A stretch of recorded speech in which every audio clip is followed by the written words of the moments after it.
Hello, cats and kittens. Hola, Jose and Roshko. We are back in the Crisis Corner for C3 Weekly.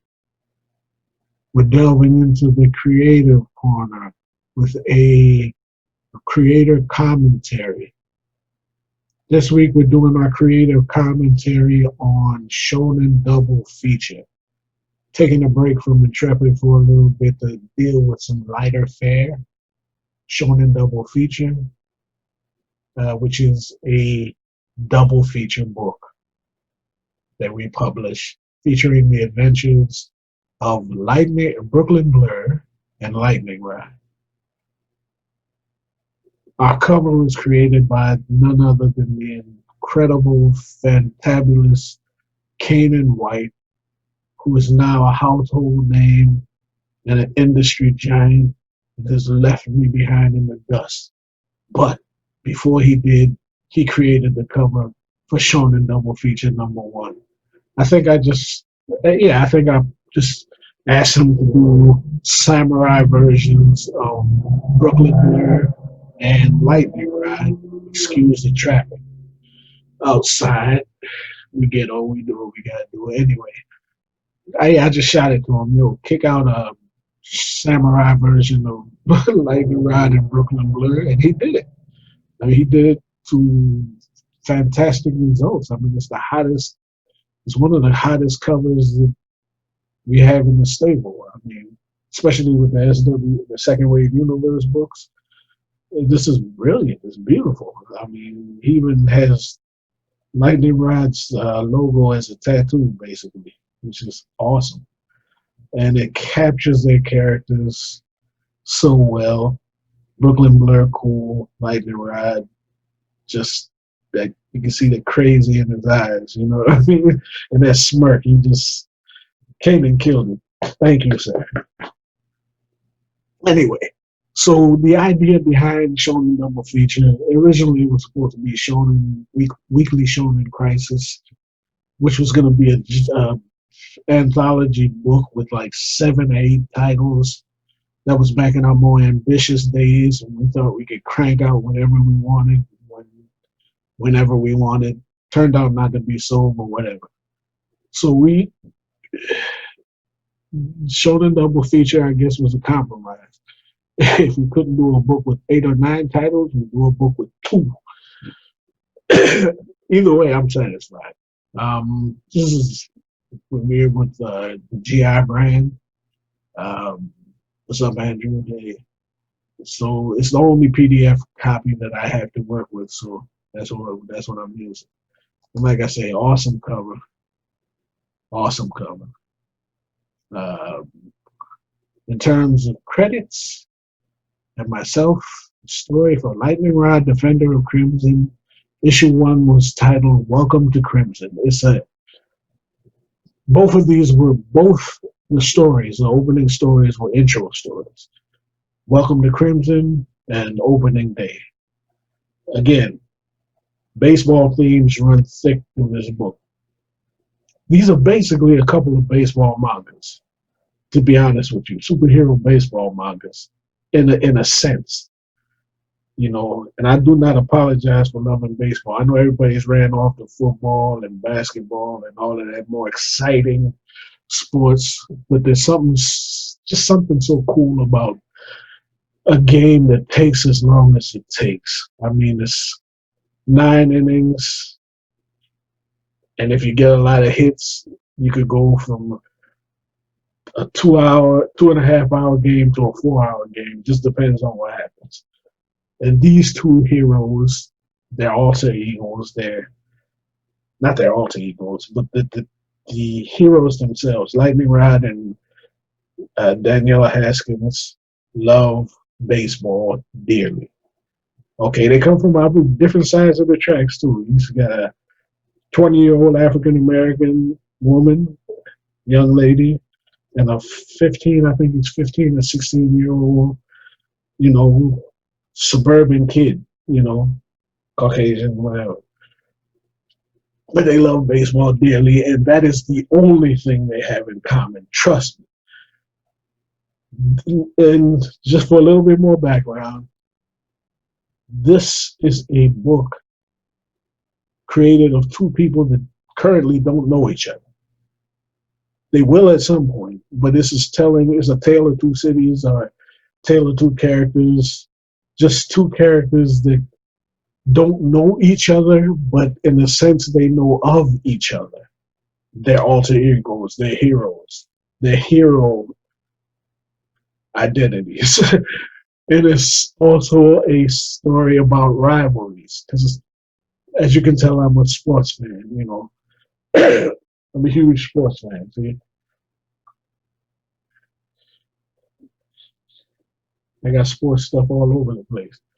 Anyway, the point being, these two heroes are young people, adore their local sports teams, and their local sports teams happen to be rivals. It, it's cool to me, but anyway, like I say, up until this point, they have not actually met, and when they do meet, it's probably going to be disastrous. But anyway, I get tickled when I think of this book because it just tickles me. Anyway, like I said, I knocked out the initial stories with an assist from Timothy Reaver, which is basically Dave. Artists, Rob Richardson did the art for Lightning Rod. Jorge Perea Jr. did the art for Brooklyn Blur. We're going to be focusing on Lightning Rod for this creative commentary, and then we'll do the second one on Brooklyn Blur opening day. Again, David Allen did the editing. Although I have to give a big shout out to a couple of dear friends, and one former and one current co-worker, Kelly K. Evans. Kelly gave us editing assist on Welcome to Crimson, as well as Cecilia Littleton. See, two dear friends and people that B&G family for life. B&G. Um, that's all I can say. Love you guys. Okay, and who else? We had Sunny, Kanan White on the cover. Sunny Leader did the coloring for the cover, and that's pretty much. Oh no, and the logo, the beautiful Shonen Double Feature logo, was provided by Graphic Illusion Studios and Drew Navolo. Drew, thanks, man. On to the story. What I was thinking of here, the framing device for the first issue of Lightning Rod was, break the fourth wall, welcome to Crimson. Rod's little sister,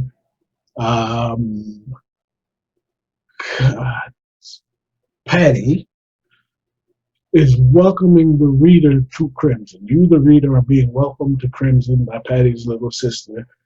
And the main event for this story is the annual robbing of the Crimson National Bank by the First National Bank of Crimson by Babe Jr. This is a running gag. Babe Jr., this fellow, if this was colored, you'd see clearly that he is blue. It's in Babe the Blue Ox. In the second wave universe, the current timeline, or the stories that we're reading right now, these villains, some of them anyway, are second generation villains. So this is Babe Jr. He's the son of the original Babe, who was also a hulking blue ox who had often tried to rob the First National Bank and failed. The sole motivation of Babe Jr. is to succeed where his father failed and rob the First National Bank of Crimson. He's not, terribly smart, and he's often thwarted. And as we see in the first issue of Lightning Rod, he has lately been thwarted by Lightning Rod. And it's just something that Rod does. Every time he hears that Babe Jr., who regularly either escapes from jail or somehow gets loose and tries to rob the First National Bank of Crimson. And Rod just comes down there and dispatches him and goes on about his business. So this was as good a place as any to introduce the reader to life in Crimson. This is stuff that you would expect to see if you lived in the city. And again, Lightning Rod is a vigilante and therefore a criminal himself, but he has endeared himself like a Robin Hood type, you would say. He's endeared himself to the citizenry to the point where they openly cheer him. They cheer him because he helps. You know, yes, he's technically wanted by the law, not actually wanted by the law for breaking what's the name of it? The McClellan Act. Basically, the act that was signed 40 years prior to this. It says 40 some odd years prior to this. It said that superheroes or superpowered individuals cannot participate in law enforcement. So he is a violator of that law, but he only tries to help.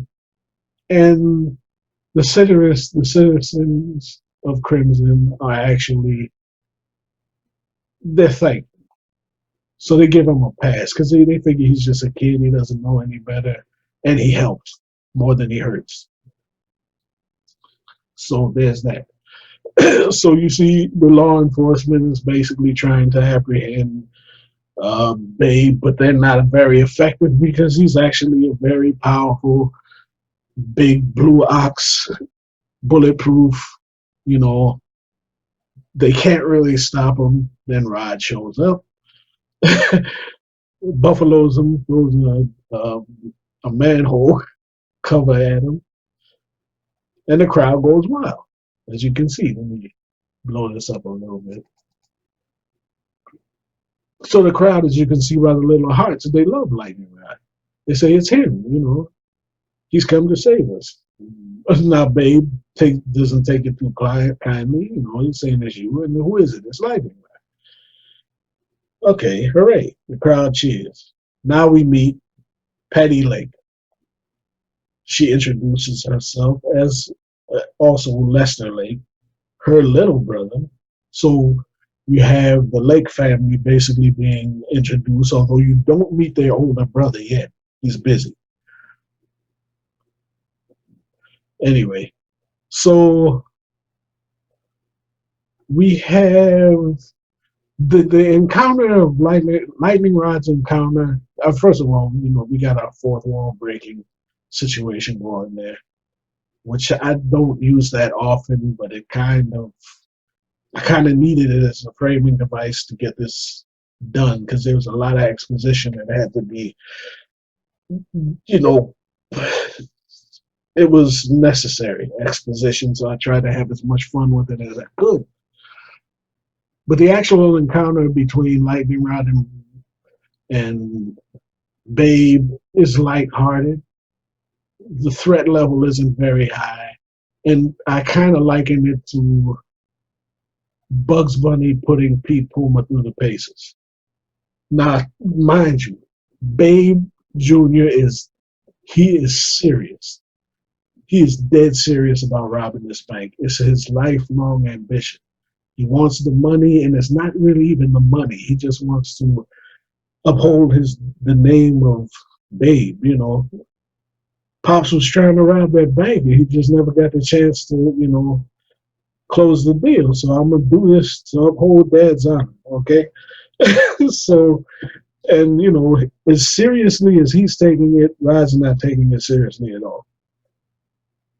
So you had that dynamic. So he's mocking him. The line that I like that, you know, probably is now going to be wasted on a lot of people. Is Rod first looks at him and says, "Who are you?" He says, "It's Babe Jr." And you know, Rod scrutinizes him and says, "You don't look like a pig." He doesn't get it. I'm thinking Babe, the pig anyway. So that irritates Babe even more. He's a blue ox. And, you know, again, Rod being who he is, another running gag is that Lightning Rod is enamored with his strength, his physical strength. He believes himself to have, and he does.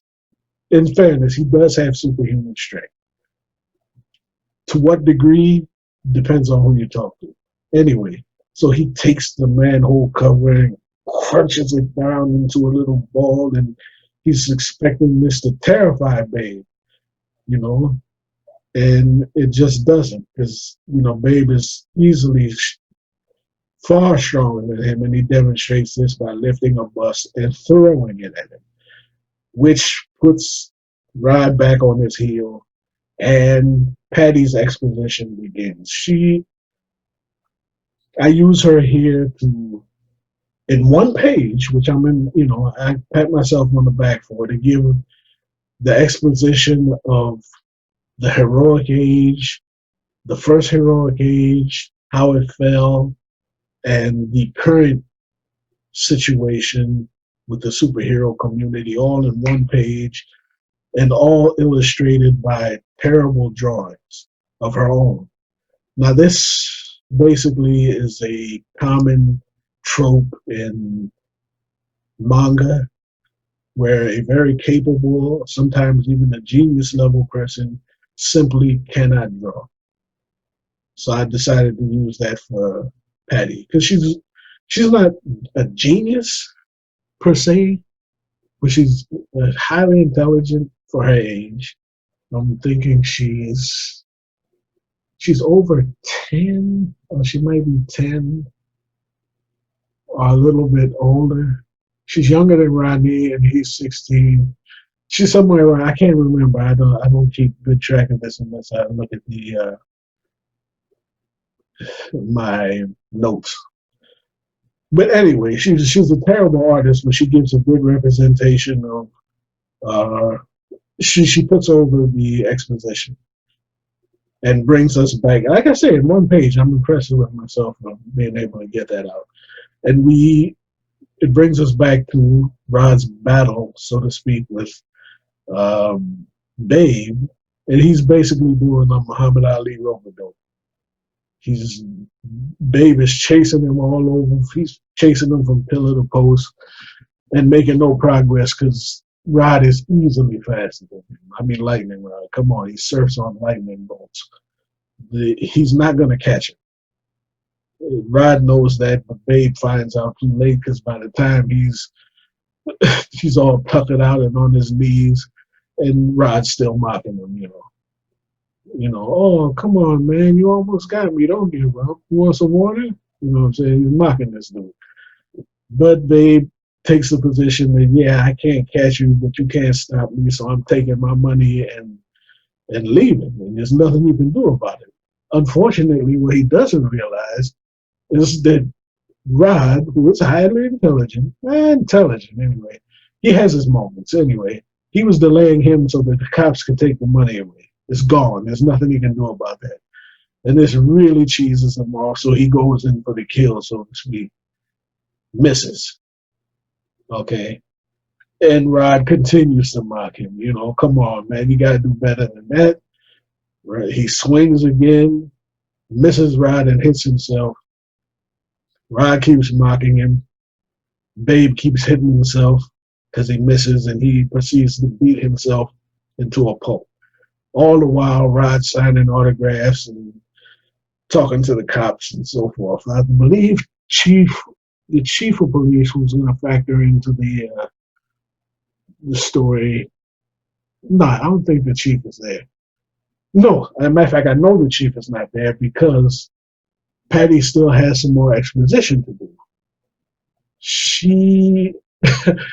This is another fun bit is that up until this point, we see that people, the crowd, especially the younger generation in the SW, in our universe, the older generation, if you're thinking 30 up, remembers the incident that caused the fall of the first heroic age. Either they remember it directly or it's been passed down from father to son, that heroes basically almost brought the world into World War III, which could have been disastrous, of course. So they're leery of superheroes or anybody with powers because, there's no superheroes. So anybody with powers, they're leery of. Whereas the younger generation, they just look at what you do and then, they're a little more, you know, they're a little less jaded. If you seem to be doing good, if you seem to be trustworthy, just they judge you by your actions. And Rod's actions are that of a person who's at least trying to do good. You know, he may have high incidents of property damage, but no one gets killed in any of his, escapades to stop villains. He doesn't have any body count attached to him. He just, stuff gets blown up from time to time, but he preserves life, and they respect him for that. So there's, he goes in and signing autographs, whatever. But Patty comes in with the exposition and lets us know that not everyone is a fan of Lightning Rod. There's one person who actually can't stand him, a little fat mare, which is actually a shout out to the Andy Griffith Show. But anyway, Mayor A.H. Fury. Spider-Man has J. Jonah Jameson. Lightning Rod has the Mayor of Crimson, A.H. Fury. Now, another running gag that will play itself out, hopefully, is if we can get this thing published. I just need to get this thing going. Another thing, we can use your help on this one. Our Patreon our Patreon page may or may not be still up, but hit us up on Patreon if you see I'll put a link to our Patreon page. Any help that you can give us to keep these books, to keep Shonen Double Feature keep cranking out issues would help, because the more issues we put out, the more you will have to enjoy and the more we can put out. So we can advance the story, but that's another issue for another day. Anyway, A.H. Fury is running for re-election as the mayor of Crimson, and that's going to be a running gag up until we get to the election itself. And he cannot stand Lightning Rod because Lightning Rod cannot stand him. A.H. Fury is one of those futurist politicians who wants to take a city that is old and bring it into the modern age. Lightning Rod, as young as he is, would prefer his city stay the way it is because to him it has character. He likes it being what it is. Mayor Fury wants to make Crimson a rival to New York City in terms of its stature. Now, I see that's another issue of the rivalry between Lightning Rod and Brooklyn Blur. We'll get into that later. But yeah, so he's trying to make Crimson a more modern, sophisticated city, and Rod just wants him to leave. So as we'll see, he's constantly doing things to either drive Fury crazy or just drive him out of the city. But as we can see from his reaction, he hates Lightning Rod because when his name comes up, he actually starts frothing at the mouth. He goes into a rage. Uh, yeah. I love because you can see the frothing at the mouth.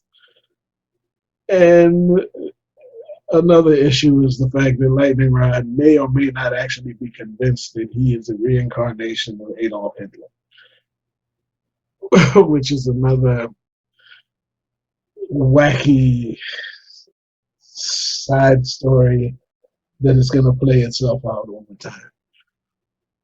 But he kind of looks like him, and that's on. I did that on purpose. I like this stuff. Back to the battle. It's cleanup time. Um, Babe has beaten himself mercilessly. He finally wises up and sees that he's been tricked, but it's too late. Right? He's on the verge of collapse. Rod hits him with the electrified sledgehammer and knocks him out. Victory. And he launches him. He actually hits him so hard he launches him into the air. And we take a few panels for everyone to watch him go up and then come down. Which again, I like the way this was illustrated. And then Rod proceeds to do the Heisman pose and sing "We Are the Champions" along with the crowd and basically just ham it up until Guardian shows up. Now, Guardian being you should know by now anyway. Guardian is the shield, if you follow Marvel Comics, of our second wave universe. Except for in the absence of heroes, Guardian is all that there is to fight against superhuman threats. So they were on the way to stop Babe, but Rod knocked them out first, and they're getting there after the fact. They're getting the sloppy seconds, so the situation's been resolved. They're just getting there late, so they just part him off to jail. He'll escape anyway and come back and try to rob the First National Bank of Crimson, and Rod will have to stop him over again. It's like, it's like Groundhog's Day, and it keeps happening. Anyway, he's been taken away, and then we meet Patty's older brother, Rodney Lake, who is in fact Lightning Rod. He shows up at the very end, having dispatched Babe, and takes his sister home. Lester, I can't remember where Lester is, but he just shows up at the end and says, "Welcome to the." Patty basically tells him, hey, she's been talking to the reader, basically, and she says, "Say hello," and he says, "Welcome to Crimson," and that's basically how it ends. And until we get to the next issue, which should be the right profile. Right profile is freaking hilarious. You shouldn't laugh at your own jokes, but it is funny. Anyway, so that's in a nutshell. That's Lightning Rod. Again, it's a Spider-Man-ish type story, but it's got a bit of nuance to it. I mean, as opposed to an angst. Peter Parker's angst ridden in his way. Rodney's angst ridden in his way, but Rodney is more of a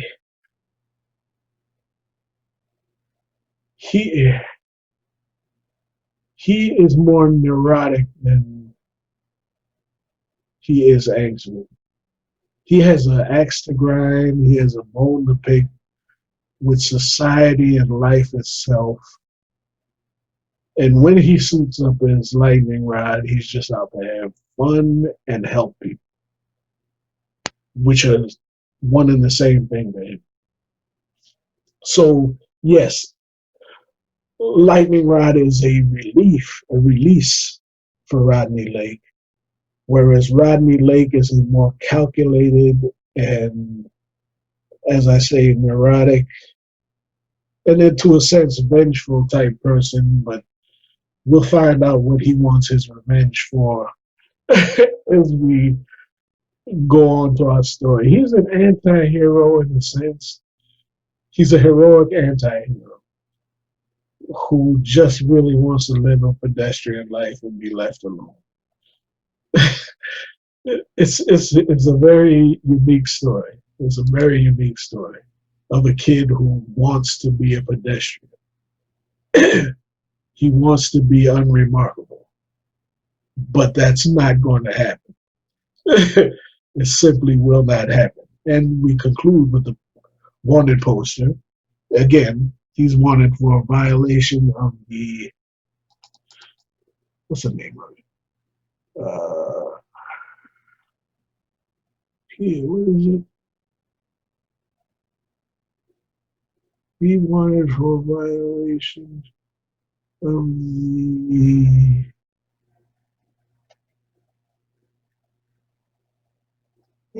oh, here it is. Wanted for violations of the McLaughlin Act.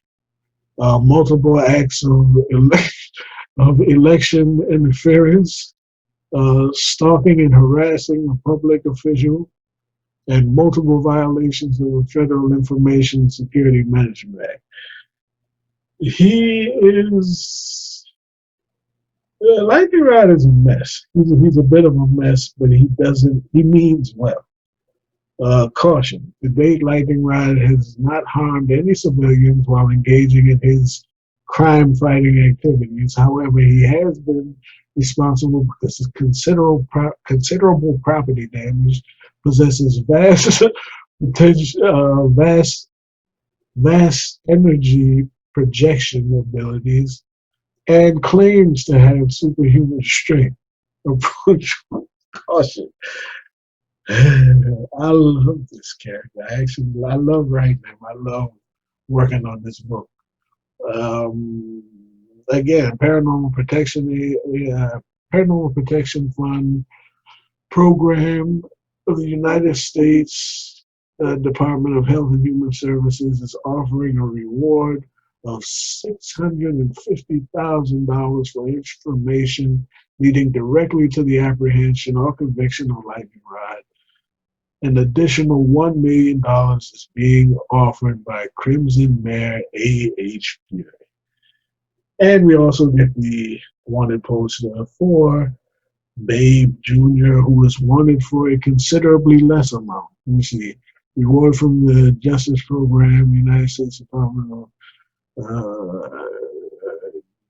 of State is offering a reward of up to $25,000 for information leading directly to the apprehension and conviction of, that's a misprint, Aquarius, Babe Jr., and additional $5 million is being offered by the First National Bank of Crimson. They just want that man out of their hair. And he is wanted for repeated attempted bank robberies, wanton destruction of property, and being a public nuisance. So that, my friends, is Lightning Rod. Welcome to Crimson. Next time we get to Rod, we'll be dealing with the Reich profile. So I enjoy this character. I enjoy doing Lightning Rod. I love Rod, and I love Shonen Double Feature, and I'd love to put out as many issues as humanly possible. I've got issues. I got the first at least 8 issues plotted, written, ready to go. But I need your help to get these books out to the public and into your hands. So if you like wackiness, if you like superheroes and daring do, if you like Bugs Bunny and Pete Puma, if you like Lightning Rod, check out the Patreon, become a patron, and keep your eyes open for the next. We have 2 issues of Shonen Double Feature out. Keep your eye open for issue 3. That's it for now from the Creative Corner. I'll holler at you later with this Shonen Double Feature #1, Part 2, Opening Day, featuring Brooklyn